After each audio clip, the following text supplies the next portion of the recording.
नमस्कार, स्वागत है आपका हमारे चैनल में। मैं रानी गुप्ता आपके साथ। बड़ी खबर सामने आ रही है। आपको बता दें कि एनआईए जो है लगातार आतंकवाद और आतंकी गतिविधियों को लेकर के छापेमारी कर रही है। इस दौरान जम्मू कश्मीर और पंजाब के कई ठिकानों पर छापेमारी की गई है एनआईए की टीम के द्वारा, और यहां से 1 दर्जन से भी ज्यादा संदिग्ध की पहचान की गई है। इसी के साथ ही पाकिस्तानी जासूस को भी गिरफ्तार किया गया है, जिसके पास इंडिया का पासपोर्ट बरामद हुआ है और इसी पासपोर्ट के दम पर उसने दुबई तक की यात्रा की है। उसके ऊपर कई सारे धाराओं में केस भी दर्ज किया गया है। फिलहाल बहुत सारे इलेक्ट्रॉनिक डिवाइसेस और अन्य डॉक्यूमेंट्स भी इन संदिग्धों के पास से गिरफ्तार किया गया है। बता दें कि आतंकवाद और आतंकी संगठनों के खिलाफ राष्ट्रीय जांच एजेंसी यानी कि एनआईए का एक्शन लगातार जारी है। 2 दिनों के भीतर एनआईए ने जम्मू कश्मीर के साथ साथ पंजाब में 15 ठिकानों पर छापेमारी की है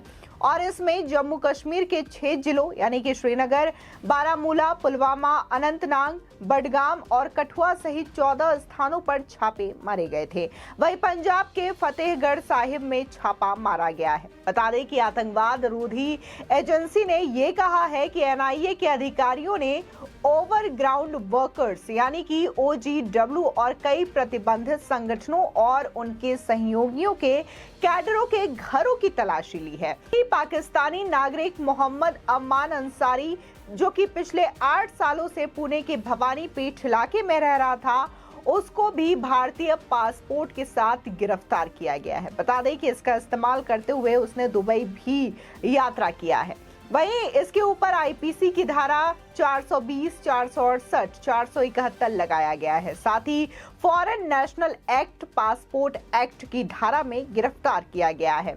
बता दें कि इन ठिकानों से छापेमारी के दौरान कई डिजिटल उपकरण बरामद किए गए हैं। वहीं 12 संदिग्धों को चिन्हित भी किया गया है। सूत्रों का कहना है कि ये आरोपी पाकिस्तान की शह पर भारत में प्रतिबंधित आतंकी संगठन, आतंकी गतिविधियों को बढ़ावा देने की कोशिश में जुटे हुए हैं। साथ ही एजेंसी का ये भी कहना है कि ये संगठन केंद्र शासित प्रदेश और अल्पसंख्यक समुदायों के युवाओं को कट्टर बनाने, सुरक्षा कर्मियों और धार्मिक आयोजनों और गतिविधियों को निशाना बनाने की साजिश रच रहे थे। आरोपी साइबर स्पेस के जरिए भी घाटी में आतंकी गतिविधियों को फैला रहे थे।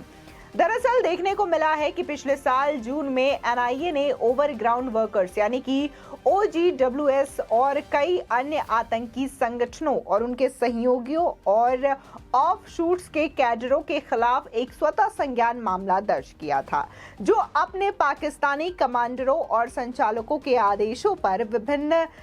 जगह नामों के तहत काम कर रहे थे।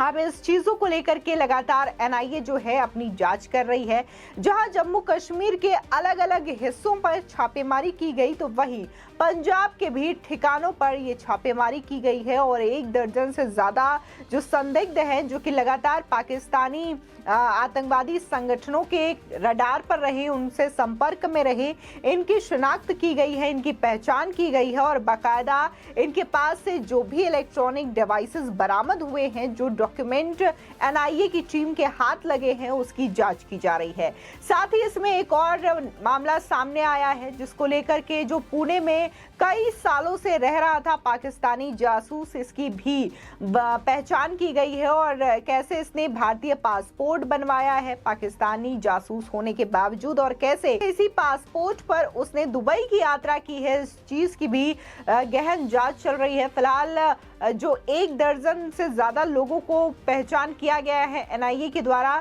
इसकी जो जांच है वो चल रही है। इसी के साथ ही देखने को मिल रहा है कि लगातार एनआईए जो है वो इस तरीके की कार्रवाई को आगे बढ़ा रही है। इसी के साथ ही गृह मंत्रालय और मोदी सरकार के आदेशों के साथ साथ एनआईए जो है इस चीज को लेकर के काफी ज्यादा सतर्कता निभाते हुए नजर आ रही है, क्योंकि जम्मू कश्मीर हो, गुजरात हो या फिर पंजाब हो या बिहार हो, तमाम ऐसे क्षेत्र है, तमाम ऐसे स्टेट है जहां पर एनआईए अपनी कार्रवाई कर रही है और इन जगहों से कई सारे संदिग्ध युवाओं की तलाश की गई है, इनकी पहचान की गई, इनकी शिनाख्त की गई। वहीं अगर बात हम बिहार की कार्रवाई की करें तो यहाँ पर भी बिहार में एनआईए की टीम ने छापेमारी की थी अभी हाल ही में, जिसमें देखने को मिला था कि कैसे भारत को इस्लामिक स्टेट बनाना है, इस्लामिक राष्ट्र बनाना है। इस चीज को लेकर के बकायदा पूरी प्लानिंग तैयार की गई थी और इस प्लानिंग के तहत जो डॉक्यूमेंट सामने आए थे एनआईए की जांच में, इस चीज ने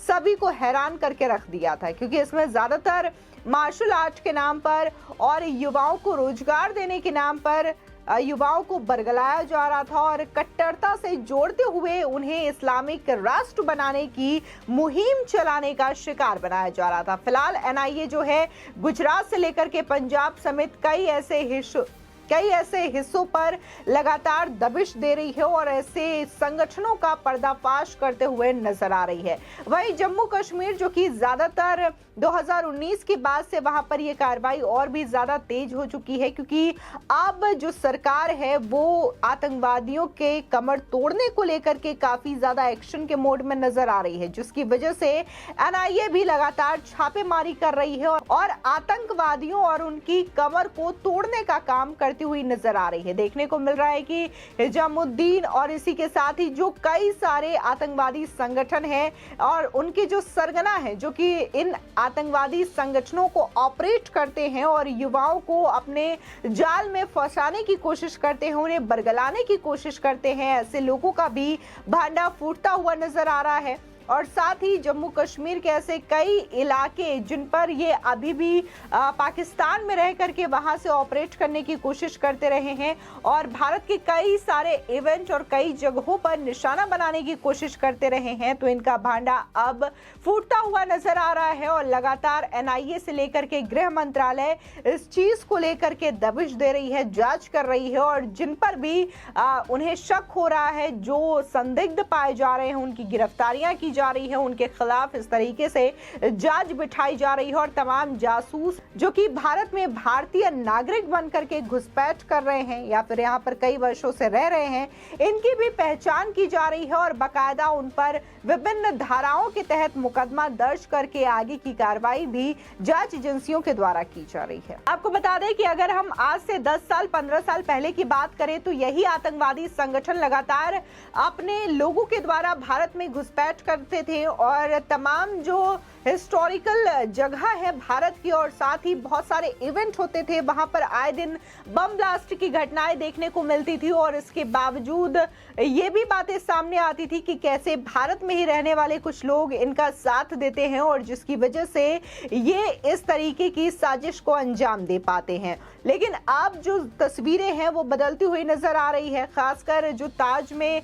हमला हुआ, इसी के साथ ही जो संसद में हमला हुआ, इसके बाद से भारत की तस्वीर बिल्कुल बदल चुकी है रक्षा मामलों को लेकर के और कई सारे ऐसी कमिटियों का गठन किया गया है, कई सारे ऐसे फोर्सेस का गठन किया गया है जिसके द्वारा लगातार इन आतंकवादी संगठनों के खिलाफ यह कार्रवाई तेज होती जा रही है। जहां भारत जैसे कई अन्य देश अपने देश के हिसाब से ये कार्रवाई करते हैं, तो वहीं यूएन में भी इस तरीके से आतंकवादियों और इनके संगठनों को बैन करने की मांग भी समय समय पर उठती रही है। इसी के साथ ही ये भी तस्वीरें सामने आई है कि कैसे पाकिस्तान में रह रहे इन आतंकवादियों के द्वारा इन गतिविधियों को ऑपरेट किया जाता है और वहां पर पाकिस्तानी हुकूमत भी इसका साथ देती हुई नजर आती है, जिसको लेकर के यूएन में बाकायदा शिकायत भी की गई है और अभी हाल ही में कई सारे ऐसे आतंकवादियों को ग्लोबल टेररिस्ट भी करार किया गया है यूएन के द्वारा। फिलहाल इस खबर को लेकर के आपकी क्या राय है,